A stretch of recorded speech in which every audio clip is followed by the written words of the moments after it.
ഭാഷാ അപഗ്രഥന രീതികളിലൊന്നായ താരതമ്യാത്മക ഭാഷാശാസ്ത്രം എന്നാൽ എന്ത് എന്ന് നോക്കാം.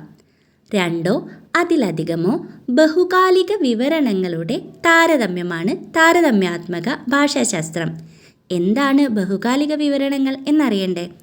ഒരു നീണ്ട കാലയളവിൽ ഭാഷയ്ക്ക് ഉണ്ടായ മാറ്റങ്ങൾ പഠനവിധേയമാക്കുന്നതാണ് ബഹുകാലിക പഠനം.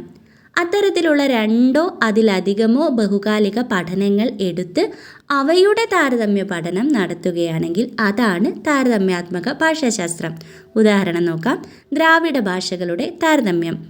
മലയാളം, തമിഴ് എന്നീ 2 ദ്രാവിഡ ഭാഷകൾ ഉദാഹരണമായി എടുത്താൽ ഈ 2 ഭാഷകളുടെയും നീണ്ട കാലയളവിലെ പരിണാമ ചരിത്രം പഠനവിധേയമാക്കിയ 2 ബഹുകാലിക പഠനങ്ങൾ.